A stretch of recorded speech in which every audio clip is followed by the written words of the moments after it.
Hello and welcome to the last Spartan Sports Report of 2021. I'm Ian Gilmour. Welcome in, Ian Gilmour. And I'm Ian Gilmour. Well, I'm Ian Gilmour. It was close in that first quarter. It was 13-10 at one point, but Michigan State uses a fantastic second quarter to hop out to a 41-18 lead. Now, to another team that has been doing pretty well of late on Michigan State's campus, the MSU football team. They were coming off a massive win last weekend against Michigan.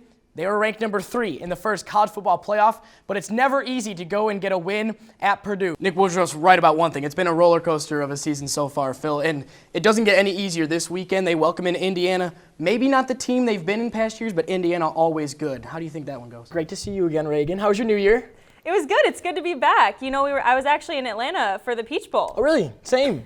No, we're kidding. We were both down there covering the Michigan State Pitt Bowl game, and what a game it was. Oh, my goodness. And what a start to the game. First drive of the game, Peyton Thorne to Jaden Reed, and a touchdown. And really you had everyone thinking, maybe this is how it's going to go. Maybe this momentum will just carry into the rest of the game. But that didn't happen. No, it didn't. The second and third quarter were dominated by Pitt, even though they were playing without Kenny Pickett, of course, MSU without Kenneth Walker too, but Darrell Bevel, the backup quarterback for Pitt, was dealing, but then that fourth quarter came.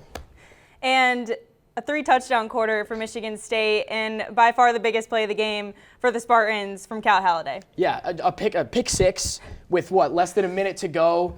Spartans were up 3. Now they ended up 10 after they were down double digits going into the fourth quarter. Pretty impressive stuff from MSU. Yeah, 31-21 final. 2021 Peach Bowl champions. What a season for Mel Tucker. Has a good ring to it, doesn't it? It really does. It really does.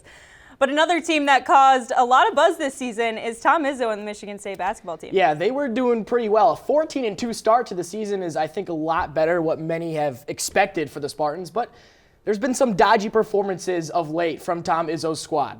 You were on a championship caliber team in 2015. You played here from 11 to 15, won the Big Ten championship. How cool has it been for you to come back and be a part of this team in a different way? Wouldn't be a bad one at home on Sunday. The women also play that day. The women also play on Thursday. We'll have that one for you on Big Ten Plus as well. Let's talk about the second half. 1-0 for Michigan State. Like you said, they've given up some late goals before. How do they make sure that doesn't happen today? And Miriam, there's one guy that I know is going to be playing that game with a chip on his shoulder. That's Kenneth Walker. Left out of the Heisman Trophy ceremony because he wasn't in that top 4. But we'll see what he does on the field come December 30th against Pitt.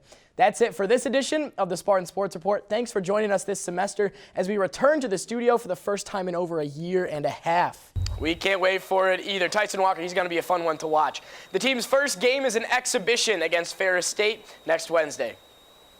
The MSU hockey team split their first series of the season with Air Force. This weekend, Miami of Ohio was the opposition. And now let's go back to the Breslin Center. MSU up big over Morehead State, 41-18. The second half is coming up with Zach, Nick, and Nora.